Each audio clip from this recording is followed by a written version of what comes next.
Martial law. Martial law. It was a long, long time ago. I was second year high school then. Um, President Marcos declared martial law because he believed that there was insurrection. So the NPAs, the MI, and even from within his government, he believed that there were people who worked for against him, that there was a plot to assassinate President Marcos. He declared martial law, the military took over, and those who were planning to go against the government were stopped. Well, there was peace and order, so people have to stay home from 10 to 4. So people doesn't have to go around during that time. And then when the military took over, so it was a military law, there were reported cases of, say, maltreatment of the civilians from the military. People got lost. They do not know where they have gone. So the families were looking for their relatives because they do not know where their relatives are. And then there was a malpractice of the military. So they say, because I was not a witness. And as a result of the martial law, Senator Benigno Aquino was deported to he was in the United States for medical treatment, and he became a political prisoner there. So he took asylum in the United States. He was not allowed to go back home because if he will go back home, he will be arrested.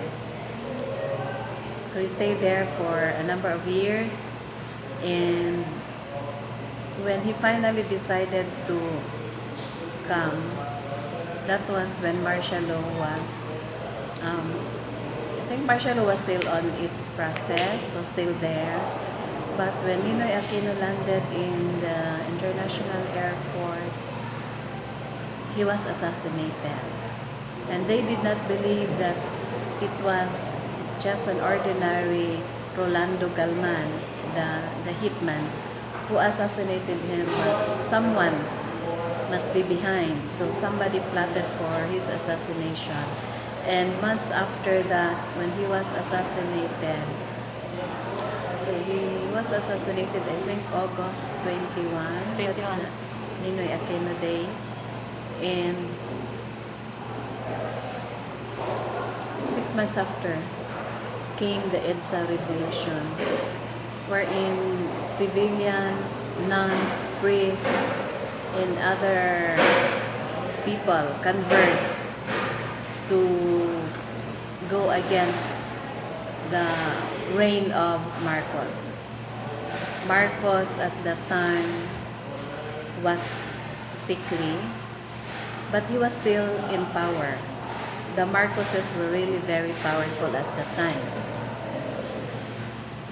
And when the EDSA revolution came, Marcos could have, if he was really that bad, this is another side of Marcos. If he was really that bad, he could have ordered the military to kill those people, massacre those people. But he did not. So the United States offered a refuge for him. So he silently went out of the country. I think he went to Hawaii to be away from the Philippines, and that was when we had our election. So that was the end of the EDSA, the martial law. It ended peacefully with Cory Aquino leading the EDSA revolution, but behind Cory Aquino were the the religious group. Not only the Catholics, but other religious groups also joined. And so what happened was Marcos have to be tried. There was a trial of Marcos, and the Philippines went back to the normal type of government. So the martial law was both a painful and say a peaceful, I would not say a joyful experience. Peaceful one because you have to be very careful. You have to be at home before 10 o'clock. Otherwise, you would stay in prison. It's not like the martial law now in Mindanao. I think that's a very unique kind of martial law. But the martial law before was that we were afraid of the military, the uniformed men. And there were abuses, recorded abuses of the uniformed men. However, it did not stop the militant group to protest against the martial law. My brother is a victim because he belonged to a militant group at the university, and he was in prison for 2 weeks because he did not bow down to the military. He went with a group who protested against the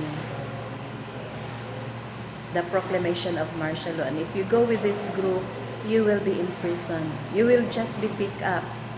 Others are picked up and never return. I do not know where they are, where they went. And so that was although it bring peace to the country, because those who plan to commit crimes have to think it otherwise. But there were also sad experiences about the martial law. Sige, 1, 2, 3. What do you remember about Ferdinand Marcos? I remember about Ferdinand Marcos as a promising leader, a great contributor of the Philippine industrialization during his regime, and the very first president to be elected twice in the Philippine society. That is all. What do you remember about martial law? Martial law, it was the presidential proclamation number 1081 that putting the whole archipelago of the Philippines under the so-called martial law. Martial law is somewhat the law of the military regime. So it's a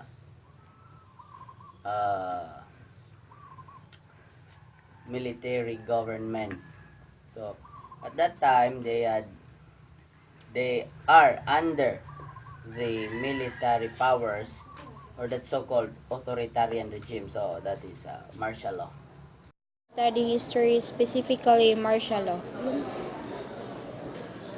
We need to study history specifically in martial law because from the day it has been declared, it marks the freedom of our nation from that terrible phenomenon during Marcos' reign. Because of that implementation under the governance of the military, instead of giving the control and discipline to the citizen, it turns out disastrous, and at the same time it teaches the people to follow rules implemented. The purpose of implementing such is to control the outrageous behavior of our people.